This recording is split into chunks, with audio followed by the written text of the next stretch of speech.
Welcome to the Center of Light Radio with spiritual teacher, intuitive, musician, composer, and best-selling author of The Divine Principle, Anchoring Heaven on Earth, your host, Keith Anthony Blanchard. Coast to coast, pole to pole, all around the world on the internet, thanks to the marvel of technology. I am coming at you live from my little guest house in Memphis, Tennessee. This is Keith Anthony Blanchard, and you are listening to, as the guy before me said, Center of Light Radio. Center of Divine Unfoldment and Reinforcement, the superhighway to knowledge for that which is most important, and that would be you. Congratulations to me. As of today, this is my 1-year anniversary show of Center of Light Radio and Inception Radio Network, and I want to say thanks to Joe, Bob, and MJ for having me on this wonderful platform. A year ago today, minus a couple days because the days change as the years change. I had my first show with Nucleus 8 Alien Human Hybrid that I got the opportunity to hang out with for 4 years. Listen to that interview. Go to centeroflightradio.com and look for the video archives tab. What a phenomenal interview. Also, Center of Light is going to be expanding. I've been working with Joe, my producer, about the possibility of extending Center of Light Radio to a 2-hour show, thanks to the guest in the chat room and across the world sending me information, asking me to expand that for another hour. And I think we're going to be working on that very soon. Also, remember, if you go to Center of Light Radio, the opening page, bottom right-hand corner, you will see a subscription form. I send out newsletters twice a month. I promise you I will not send you silly, goofy stuff. I do a lot of research in the articles that I look for, but also the information from myself personally. Put your email address in that subscription form. And in fact, I'll be working on the brand new newsletter tomorrow, so expect that to come to your e-box really soon. If you want to listen to Center of Light Radio, make sure you go to centeroflightradio.com and you will see the listen live link. To call into the show, dial 888-919-2355. Remember, if you're not at home by your computer and you want to hear your favorite show, hopefully that's Center of Light Radio, or in fact, any of the fine Inception Radio Network programs. Go to the App Store on your phone and download the Inception Radio Network app. It's free. You'll have everything at your fingertips. Chat room, listen, live link, news, podcasts, much, much more. There are many ways to connect to Center of Light Radio for sure. Also, while you're at Center of Light Radio's website, check out the Do What You Love Forever course. Click on that tab. I'm still running the special. I've been having great response. $5. Wow, what a deal. You get my bestseller, The Divine Principle, Anchoring Heaven on Earth, digital downloads. You get it right away. Self-reflection workbook to encourage your spiritual development. Divine daily supplements, 365 days of spiritual nourishment. Do What You Love, a path to passionate living. That is a $5 rent on its own. It's online streaming. It's the movie about my life, how I'm able, fortunate, blessed, and appreciative and grateful that I don't have to have a, quote, job. I get to do exactly what I want to do, when I want to do it, who with, and I don't have to answer to no one. The movie is made by Blue Cast Productions out of New York City. Very fine piece of art. And in the movie, I empower you with the tools, as well as my conviction about who I am and what I do, with the tools you need so you can begin to beat your feet towards your bliss if you are not doing that already. And if you're not doing that already, maybe you can ask yourself why. Also, you get the Divine Principle audiobook, multimedia music album. And finally, there's no finally. You get tons of stuff. Anchoring Heaven on Earth audio meditation done by yours truly. I do suggest headphones when you listen to that meditation. There's a lot of stereo imaging that happens back and forth and some really, really cool music. And now it's time to get down to Center of Light Radio business. Today on Center of Light Radio, my guest is Miss Ann Purcell, and we will be discussing, I love this topic, this is so me, Enlightenment, the 7 states of consciousness. Maharishi Mahesh Yogi introduced Transcendental Meditation to the West. Though his own deep experience of the finest values of life and creation, he brought with him a body of knowledge whereby, through developing one's consciousness, through the regular practice of transcendental meditation, one could start experience higher states of consciousness. Ann Purcell is an award-winning author and musician whom has been teaching meditation around the world since 1973, and currently oversees the teaching of transcendental meditation in girls' schools and communities in several countries in Africa. In addition, she has worked on curricula and course development for universities and continuing education programs. Her latest book, The Transcendental Meditation Technique and the Journey of Enlightenment, was published on March 13, 2015. And check this out. And her seventh album will be released in May 2016. You can find my guest's website and more about her at www.enlightenmentforeveryone.com. Welcome to Center of Light Radio, Ms. Ann Purcell. Thank you, Keith, and I'd like to say happy anniversary. Happy anniversary, baby. Yes. Thank you, love. I'm glad you're here and to celebrate this show with me with a topic that really gets me going. By the way, that's one heck of a bio you got there. Thank you. It's very impressive. You made it sound very impressive. Well, I can really appreciate someone who not only does the work, but someone who is passionate about what they do to the level and the arena and the field that you're playing in. So congratulations to you. You inspire me already. Oh, thank you. That's very nice. Well, I think your radio station or show is very inspiring. I love the phrase anchoring heaven on earth. That really inspires me. When I was writing my bestseller, which took me 8 years, I was pretty much in consistent meditation, even in open-eyed meditation when I would go about my daily life. I had a couple of working titles, none that was concrete.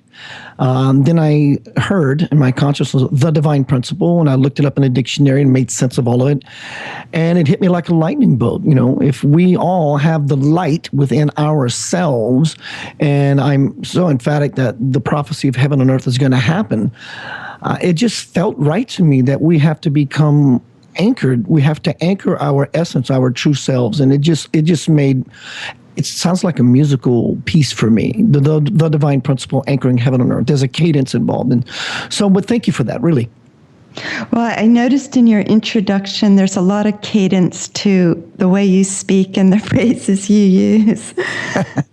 That would be my musicianship coming through. Yes. So, Ann, I'm taking it that you're wanting to share with us anything you like, but the 7 states of consciousness. How do you want to start off with this?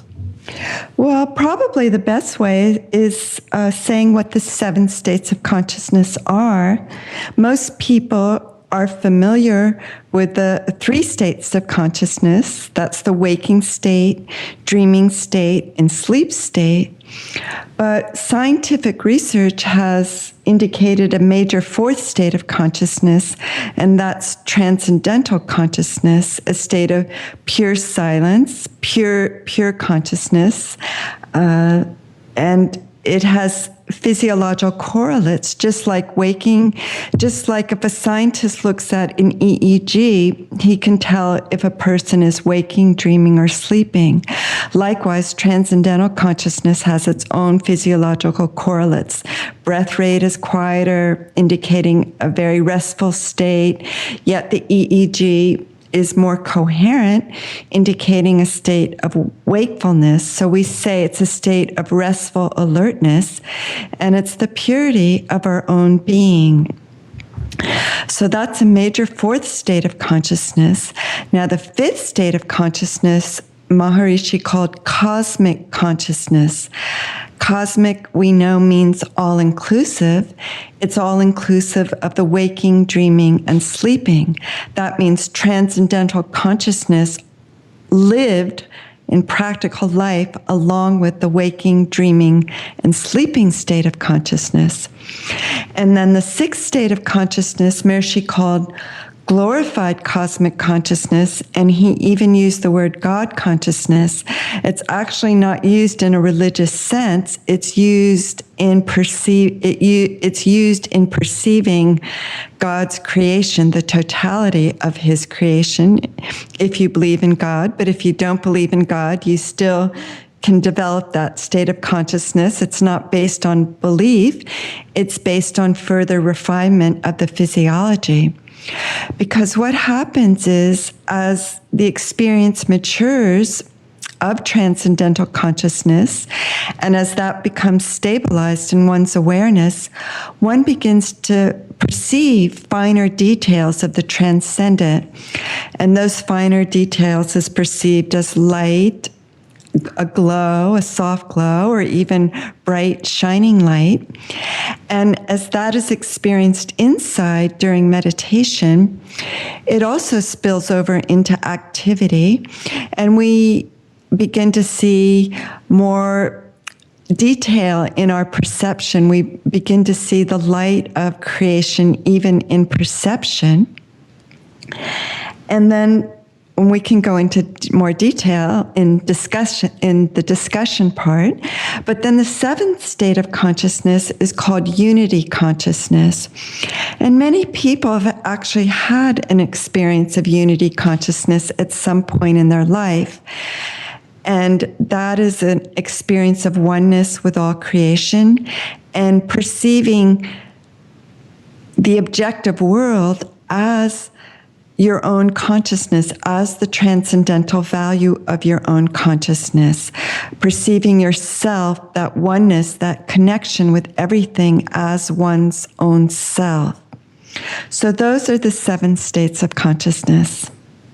So I take it, a lady of your integrity, that you don't speak about anything unless you've experienced it. So you've experienced, I'm assuming, these different levels and states of awareness, yes?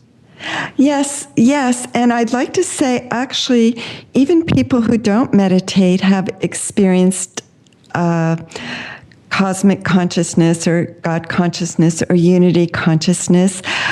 In fact, in my book, I quote many people from different backgrounds all throughout time, all throughout history, who've had momentary experiences of these higher states of consciousness. And the point is that these experiences are so natural. I have a beautiful experience. I could read it to you from the Oversoul of Ralph Waldo Emerson, of his experience of unity consciousness. Is that all right to read that? I would love nothing more. Okay. Because it gives a very clear, really a definition of what unity consciousness is. And the point is, these experiences are natural because they're within everyone. They're just an extension of experiencing the transcendent. Anyways, here's Ralph Waldo Emerson from the Oversoul. It's an excerpt published in 1841. Within man is the soul of the whole, the wise silence, the universal beauty, to which every part and particle is equally related, the eternal one. And this deeper power in which we exist and whose beatitude is all accessible to us is not only self-sufficing and perfect in every hour, but the act of seeing and the thing seen, the seer and the spectacle, the subject and the object are one. We see the world piece by piece as the sun, the moon, the animal, the tree, but the whole, of which these are the shining parts, is the soul. Very, very juicy. I love it. It's a very beautiful description of unity consciousness. And many people have had experiences of that, even people who don't meditate. But And that shows it's natural that everyone has the potential to develop it.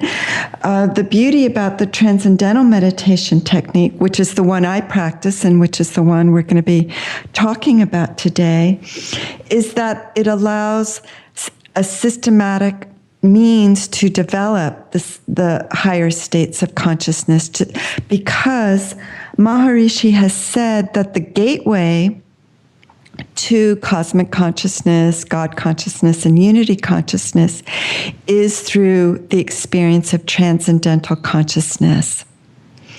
And transcendental consciousness is the silence of everyone. Every 8 billion person on this planet has the silent level of the mind. They have a very active level of the mind, but they also, innate within that active level of the mind, is a field of pure silence. And it's just a matter of accessing that silence daily and stabilizing that silence in activity, and then these higher states of consciousness naturally develop from that experience. I recently saw a video of scientists performing a brain scan on a Buddhist monk while he was in meditation, as you had mentioned a minute ago, about the fourth level or fourth state of consciousness. And they were flabbergasted by the results they were getting from this particular scan. Have you seen this video by chance? Or I'm sure you're aware of it because we talked about it. I haven't seen that particular video, but I am aware that they're starting to do a lot of brain research on Buddhist monks and people doing different kinds of meditation. And of course, there's a lot of research on transcendental meditation, on the EEG coherence and total brain wave coherence that develops through regular practice. Actually, it's that EEG coherence is experienced in the first meditation, and what develops in time is the coherence actually spills into activity through regular practice. I just posted in the chat room, I'm assuming your first book, Let Your Soul Sing.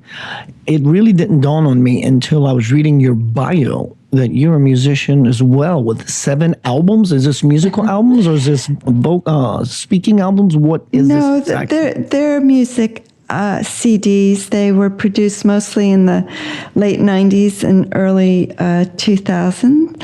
And they're CDs either speaking about the knowledge Maharishi's brought out or experiences of higher states of consciousness. And many poems also put to music. Lovely, lovely. For my listening audience, what is the difference in meditation to transcendental meditation, and maybe give us some thoughts or some ideas about how one can begin that process of implementing that in their life so they can receive the benefits that such offers? All right. I think that's a really excellent question.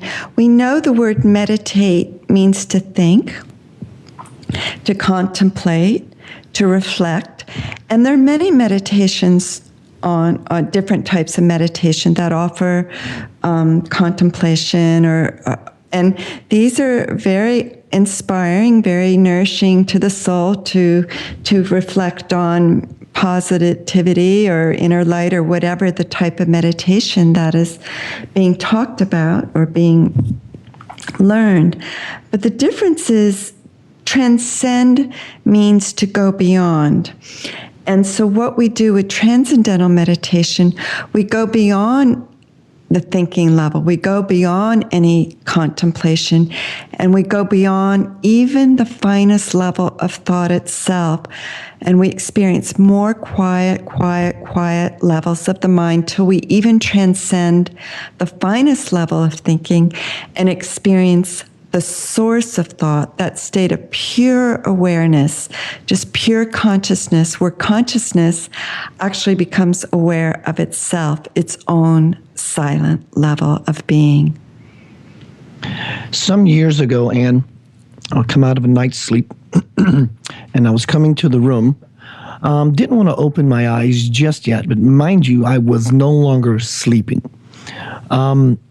there was a profound, and that word is really nowhere even close to describing what was happening to me. I was submersed in the most profound state of peace that a person can ever have. And I'm thinking, if this is what enlightenment is, probably only a fragment of it.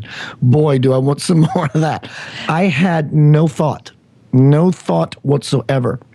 And none whatsoever. I didn't even think the thought, oh, wow, I'm in such a profound state of peace, because that would be a thought.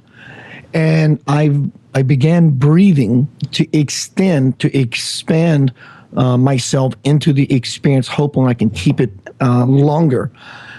I know that place beyond thought. I've also experienced being the witness to everything below from that state. Is there something that you are able to do because of your level of spiritual endowment, that you've been doing this such a while? Are you able to bring these different states of consciousness, or the higher state, or the highest one of the bunch, into your daily life as you move about through the world, just simply because you've been doing it such a long time? It's like a second nature part of you? Well, can I comment on your experience first? Absolutely. And then, yes, that's a really beautiful experience of that state of pure being during sleep. In fact, during courses, Maharishi used to ask people if they had that state of pure consciousness during sleep, because he said if they had it regularly, that was a sign of transcendental consciousness being established, that the fact that you could even have it during that dark, dull state of sleep, and you could be awake to that pure being, that pure light. So that's a very beautiful experience. And then you said that sometimes you witnessed your activity. I wasn't sure if you said you witnessed it during sleep, or just regularly sometimes you feel like you're witnessing activity. But either way, in my book, in the chapter on cosmic consciousness, that's referred to as being in the zone. Many athletes reported that experience where they Oh my gosh, that is something I say all the time, and I use athletes, is the zone. When my bandmates and I play music nightly, we call that place after about 5 songs, once we get settled in and everything's the machine is starting to move. We call that the zone, because 10,000 rehearsals can never bring about some of the musical expressions that happen, even though we play the same song over and over throughout many years, some of the same songs for different shows. No amount of rehearsal brings forth some of the same things that happen from the oversoul of all of us playing. It's truly a zone. It's a very magical place. That's beautiful. A lot of artists and musicians have that experience while they're doing their music, and it's like the music just plays itself, and you're not doing anything. You're just silently witnessing it. And that is the experience of cosmic consciousness, or transcendental consciousness, while in activity. And this brings my point again, that people naturally have these experiences, but they haven't necessarily had a framework to understand the experience, or a technique to accelerate the experience. So regular experience of transcendental consciousness does accelerate that experience. So no matter what you're doing, if you're just working mundane in an office, or you're walking on the beach, or you're reading a book, or you have the fortune to be a musician, it will accelerate that experience, not only in activity, but also during sleep. And that is a common experience of meditators, especially those who've been meditating 1 or 2 years, or I should say a growing experience of meditators, that they have that witnessing experience, that being in the zone experience more and more. And when you play, to use the word, with your consciousness, and you having these, I wouldn't say far out experiences, call them far in experiences, There was a book I read some years ago. I mentioned this to you in the radio green room. I found in an attic in a house that I moved into when I first got on my conscious path, trying to become conscious, at least at that point in my life. And it was a book by Paul Twitchell, and it was called The Tiger's Fang. And in the book, he describes how he went through these different layers, different levels, different states of consciousness. My question to you is, are you familiar, do you know of, have you experienced a God or a guardian that is, quote, Lord over this particular level of consciousness? That's a very interesting question. I've never been asked that. I think I would answer that experiencing the transcendent is that universal, omnipresent level that extends throughout all creation, and that more and more, as one experiences it, one becomes that. So one becomes the Lord of all I survey. One becomes that totality, and that I would say also is a growing experience. Does that answer your question? Yes, it does. So, Anne, can you give us some... So excuse me, just to say, it's not an outside person or Lord. I would say it's the reality of pure consciousness, and how whatever words one wants to attribute to it, as either just one's being, one's God, the light of God, just pure consciousness itself. But it's not an outside Lord or God. It's an inner reality. Center of Light Radio, Monday nights, 6 p.m. Eastern Time. I'm Keith Anthony Blanchard, your host. Today, my guest is Ann Purcell, and we're talking about the 7 states of consciousness. The title here is Enlightenment. Ann, would you give our listening audience more information about how they can find you and your marvelous work? Oh, thank you. They can go to my website at www.enlightenmentforeveryone.com. My book is available at the website, of course, but also on Amazon.com, The Transcendental Meditation Technique and the Journey of Enlightenment. I also have a Facebook page, which they can get to from the website, and I post many beautiful quotes, and I'll be posting this interview on my Facebook page and update of any news and newsletters if people want to hear more about enlightenment.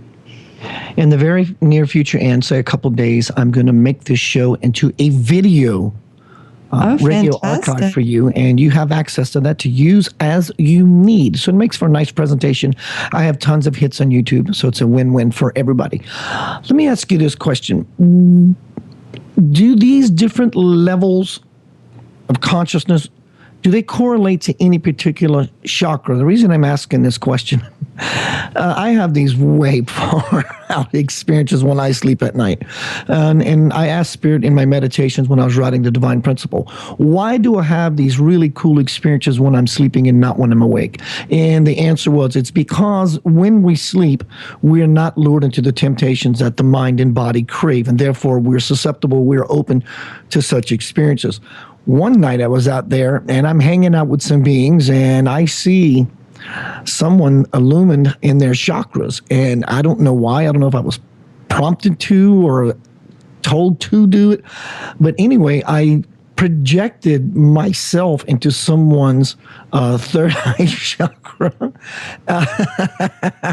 and it took me to another universe completely. So do these different states of consciousness correlate to any other chakras? That's also a very interesting question. I'm personally not an expert on chakras. I know about them and what they are, and my understanding of them, they're energy centers throughout the physiology that become more enlivened, more awakened as one grows in consciousness, and that happens as stress dissolves from the physiology. During TM, what happens is during transcendental meditation, as the body settles down to those very, very quiet levels, because the mind and body are intimately connected, the whole body receives a very, very deep state of rest, and that rest allows stresses to be released. And those stresses block the flow of energy in the physiology. So I think we could say that getting rid of the stresses opens up all the energy, all the channels in the physiology. But I really don't feel I can comment on your experience. I don't know enough about the chakras, but I do know enough to say that TM does open up all the energy and flow of energy in the physiology. Since we are talking about transcendental meditation, and the listening audience, chat room, hello, thank you for being here today. Always appreciate your presence. If you want to call in to speak to myself or ask a question of my guest, Ms. Ann Purcell, that's okay with her. Dial 888-919-2355. That's 888-919-2355. And since we're talking about transcendental meditation, is there something you can give us that would help the listening audience begin the process of transcendental meditation? Of course, making yourself comfortable, getting in whatever particular pose or posture. Can you give us some insight so those in the listening audience can begin to work with these nuts and bolts of TM? That's a very practical question. I'm actually just writing a blog now, which says why you can't learn transcendental meditation from a book. And TM is taught at a Transcendental Meditation Center. They're all over the U.S., all over the world, actually. And a TM teacher has gone through 5 months of in-depth training. And the thing is, if you try to learn it from a book, or if I tried to tell you over this radio podcast, you would go and try it. But and you would try to meditate. You would maybe try to empty your thoughts. You would maybe try to be quiet. But the whole effectiveness of TM is in its effortlessness. And the reason why it works and the reason why it's effortless is because the mind will naturally go to that which is more pleasing. If we're talking and your favorite music comes on, the mind will naturally go there. You don't have to try for the mind to go there. And all you do in TM, you direct that natural tendency of the mind to go to that which is more pleasing, and you direct it inward, and the mind will automatically go there.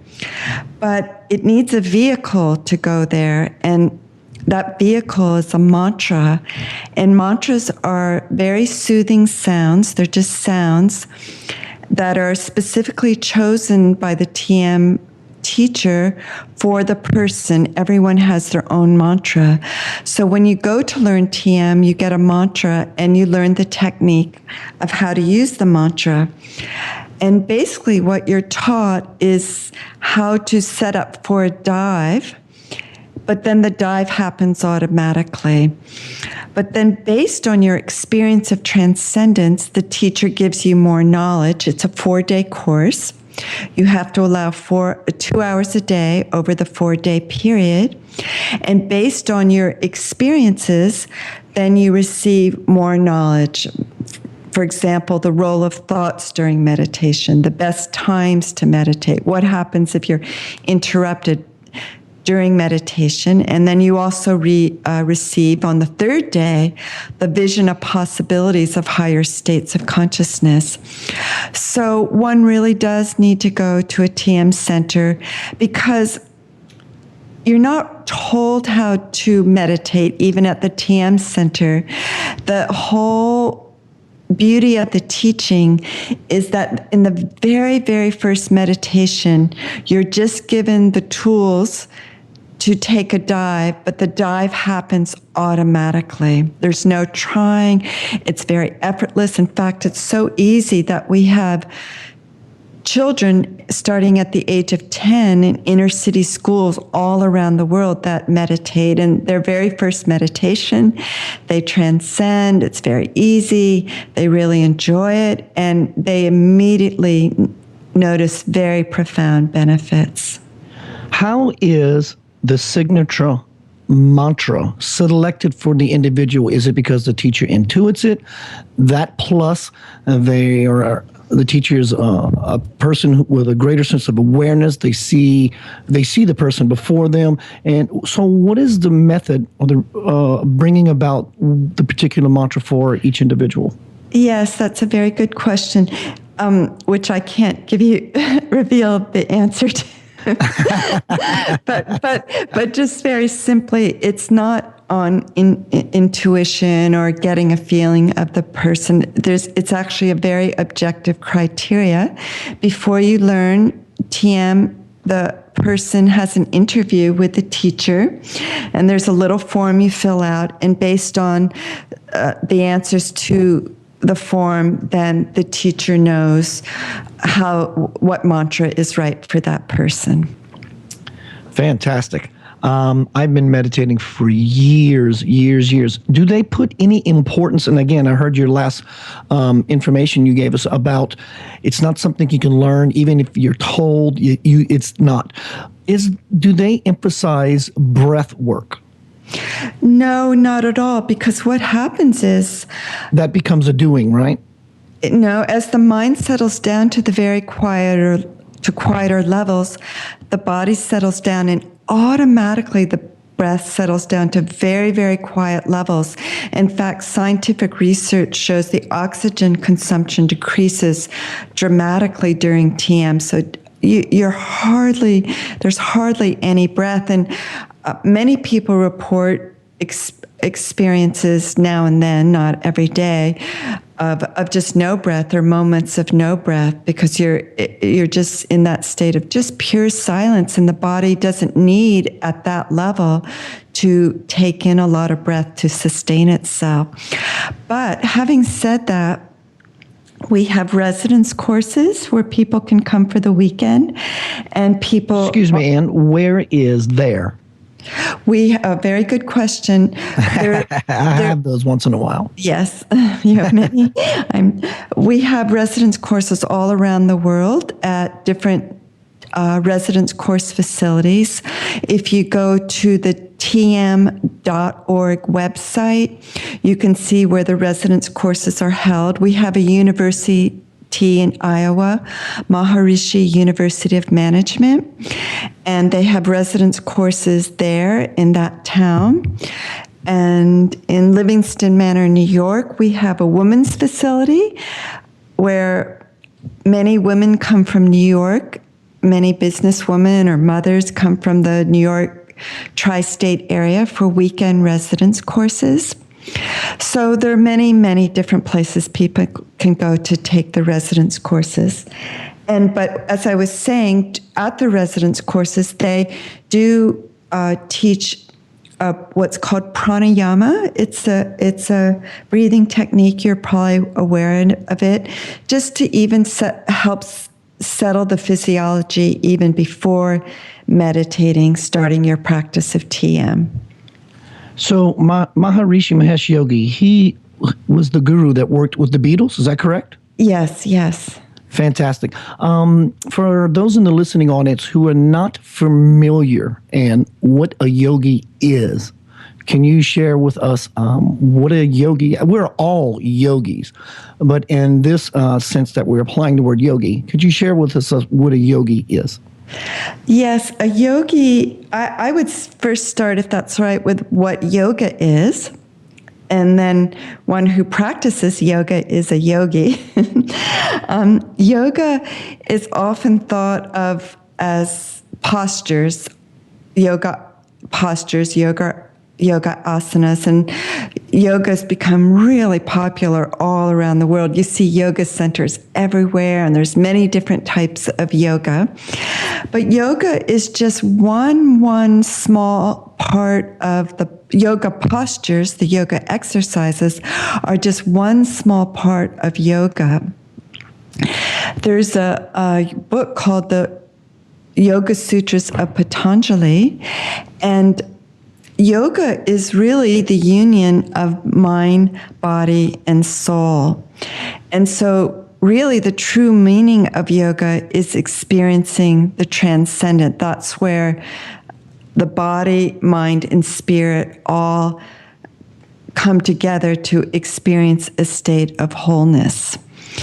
And one who experiences transcendence, you could say, is a yogi. One who regularly practices yoga is a yogi. Yogis are often thought of, though, in India as spiritual leaders. Maharishi Mahesh Yogi, he was a spiritual teacher. Maharishi, Rishi means seer. Maha means a great seer. And a rishi is one, a Maharishi is one who applies the teaching of yoga to practical life. He doesn't only see it, but he teaches it, he applies it. So ultimately, yoga means union, and one who practices yoga is a yogi. Yes, now Jesus was a yogi, Buddha was a yogi.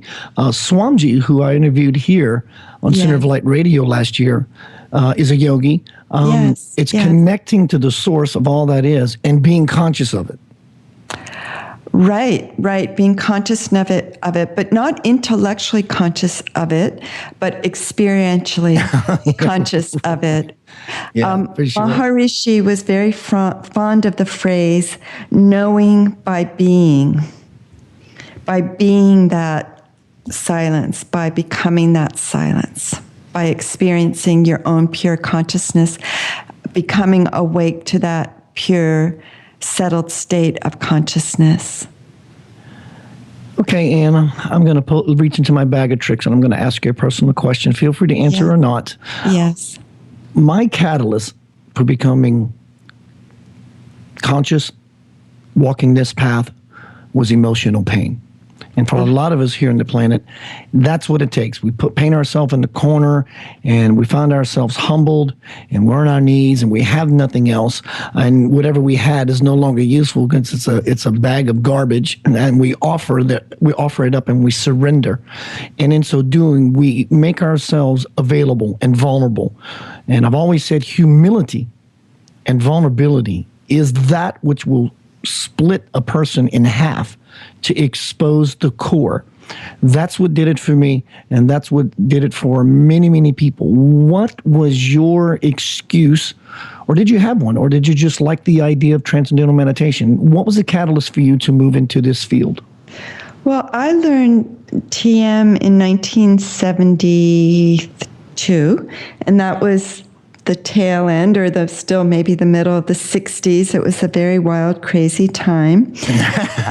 I felt my life needed to go in a more positive direction.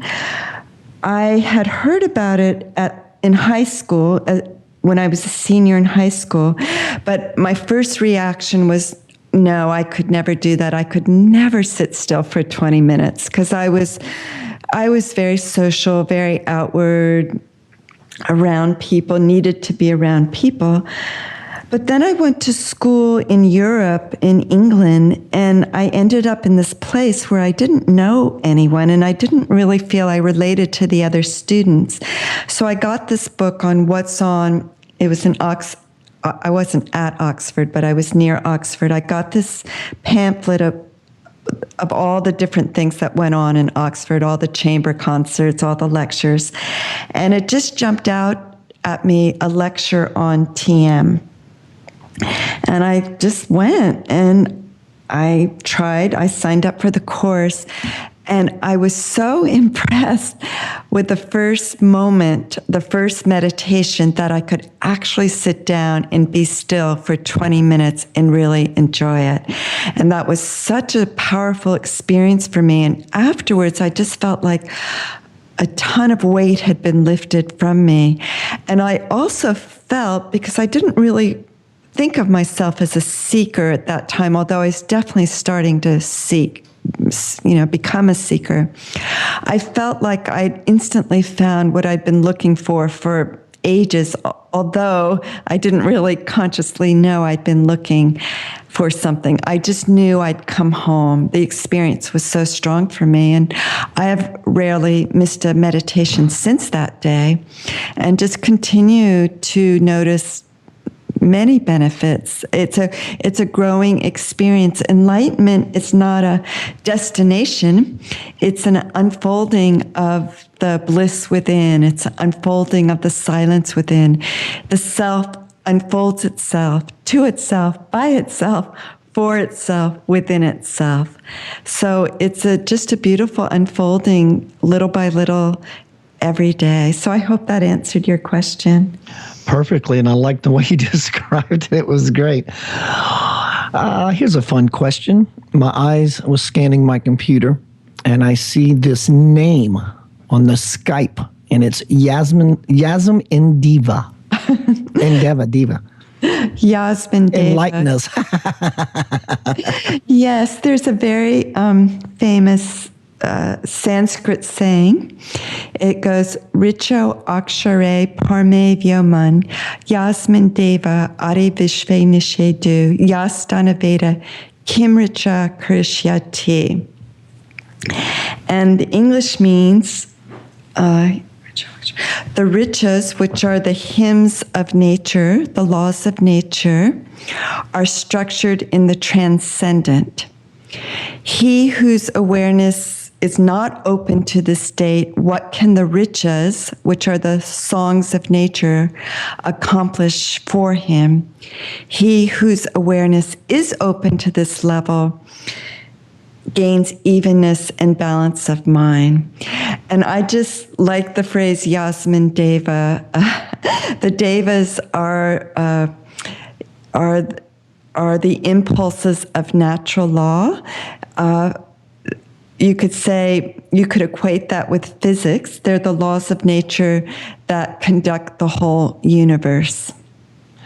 I heard a whisper there. Did I just psychically hear your conscience? I heard a whisper as you were talking to us.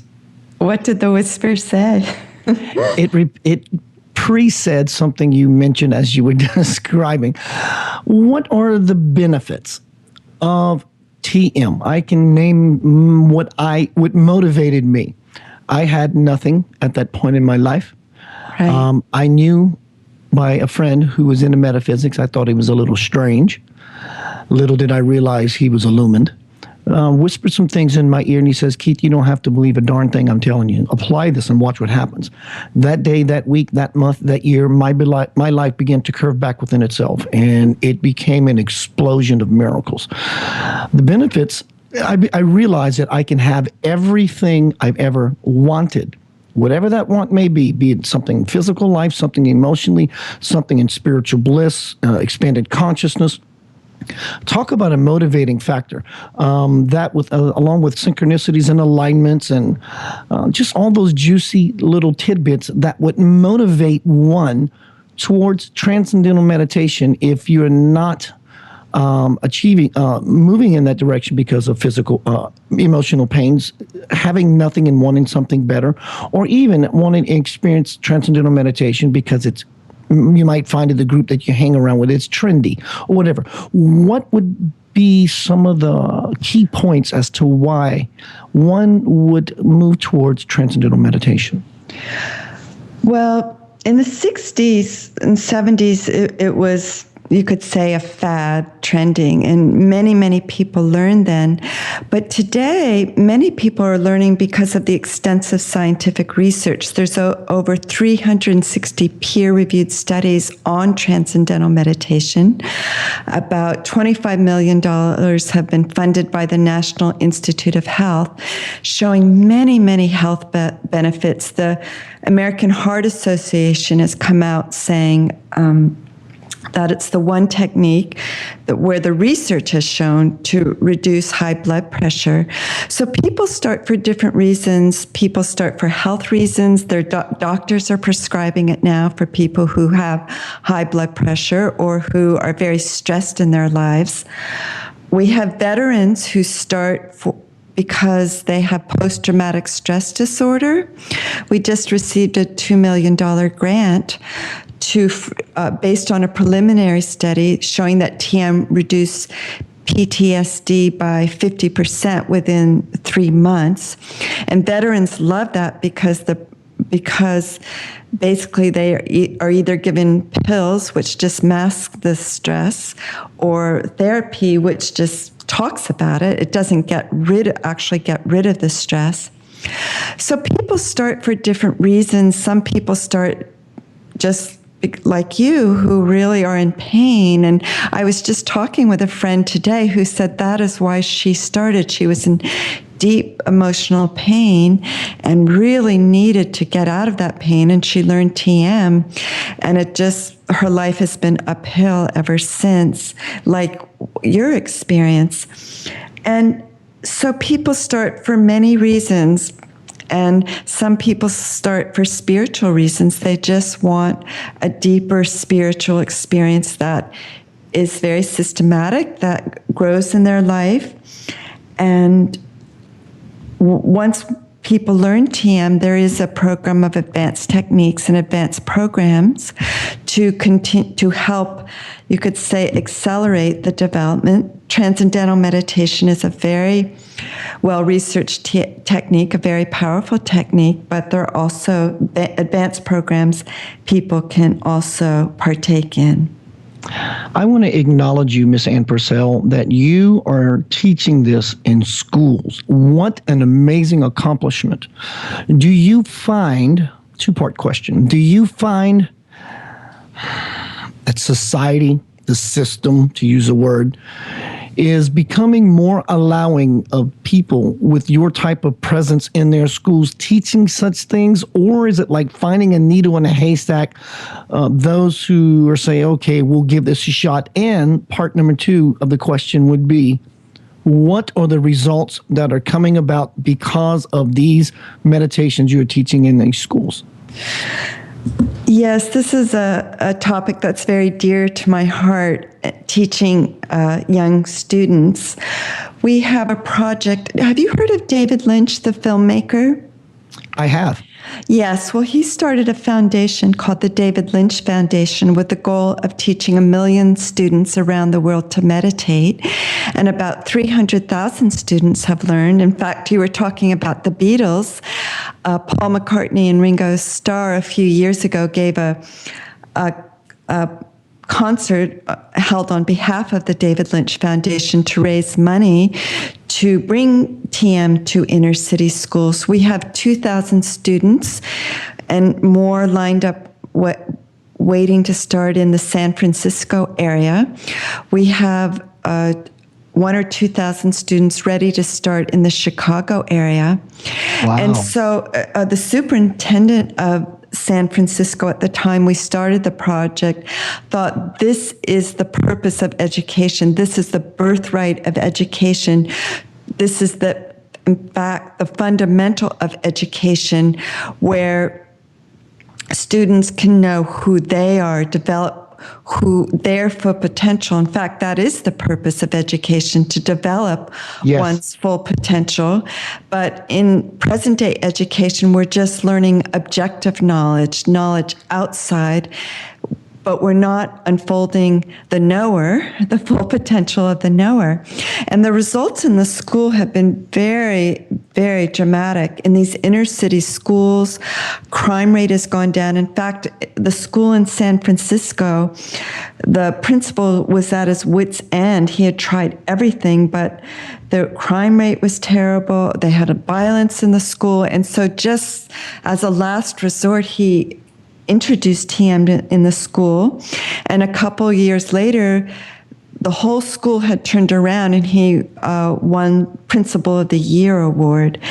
And so they find that the violence goes down in these schools, and it's so sad to think there's violence in these schools to begin with. But these young kids are so stressed, and they don't have anywhere to go. And now meditating is like a safe haven for them. It's a place they can go within themselves. They feel self-empowered.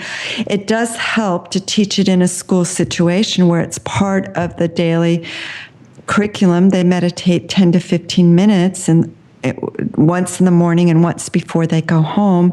So they come into the school, they start the day meditating, they release that stress, that they have no other outlet to release the stress. And if they can't release it through TM, they release it through violence or anger or just not able to focus. So they come in, they start the day meditating, that settles their mind. Their mind after meditation is more open and more clear, so they can take in what they're studying. They're more focused. Research shows that they're more focused. And they've done research on these students. They found that absenteeism has decreased, their grades have improved, their test scores have improved, and the whole atmosphere of the school is transformed into havens of harmony rather than a place of violence. So it's really transforming. And I think, to me, this is the future. This is how we're going to anchor heaven on earth. Yay. Yes, it's by teaching it to schools. And because the scientific research is so compelling now that that it's being accepted everywhere, the challenge is it's, in fact, we have waiting lists of schools, so we need more teachers of TM. We need more funding to get get TM into the schools. And so that's the challenge, is getting more teachers and meeting the demand. I think they're starting to understand, put aside the red tape that they have to go through in the process. I think they're starting to understand it's not about children learning the way they teach, that they're getting it, that they're getting that they're going to start teaching the way children learn. And that is a very well-deserved system that needs to be installed. And sadly, you're such a wonderful guest and so illumined with information. We're at the top of the hour, and you're always welcome back here in the center of when you live in bliss, time just flies, doesn't it? Exactly. Time disappears. Well, you're asked wonderful questions, and I love that we're ending on students, because they are the future of the world. They're the ones, because they won't grow up with stress. They can really anchor heaven on earth. Would you leave us with a final thought, something that is dear to your heart, something you would like to leave us with that we're going to take with us for the rest of the day, rest of the week? Something with some empowerment, something that will give us something, but also for us to think about. Well, every person on this planet has that level of silence within them, that pure silence, which also is a field of pure bliss, pure joy. And it's all you need to do is dive into that silence, and it's yours to unfold. It's yours to have. It's not necessary to suffer. It's not necessary to be in stress. Enlightenment is our birthright. Enlightenment, unfolding that our full potential, our own bliss, is the purpose of our birth. Wow. Everyone, Miss Ann Purcell, Ann, thank you again. Namaste to you, dear. Namaste to you, and thank you so much, Keith. I really enjoyed. You are a blessing. Everyone, Miss Ann Purcell, I can imagine everyone now listening, standing up and applauding. Thank you. Thank you so much. Lovely. We'll stay in touch with me now. Thank you. Yes, for sure. Everyone, Bye. Miss Ann Purcell on Center of Light Radio. What a phenomenal, soft, yet powerful presence. Monday nights, 6 p.m. Eastern Time, Center of Light Mothership launches as we move towards inner realms, higher levels of consciousness. As Ann and I so talked about tonight, the importance of meditation, transcendental meditation, making contact with who you really are. Do you know who you really are? You may have that in the form of an idea or intellect, but do you know, bones to bones, through and through, top to bottom, do you know who you are? I can tell you for myself, I have had glimpses, long periods, and often being able to play with these different levels of expanded consciousness. That is the benefit for me of plugging in to the cosmic dialogue. The Tibetan monks know what they're doing. Trust me. Again, Monday nights. Make sure you go to centeroflightradio.com. Look at the bottom right. You will see that newsletter. Fill that out. I will be working on this tomorrow. Send you some really powerful information, as you heard here tonight at Center of Light Radio with Miss Ann Purcell. Remember, when you lay down that night, begin meditating. Fall into that space, that sacred, profound, silent space, and you will begin to know who you really are. Peace, love, and light, and always remember, ease into bliss. Good evening.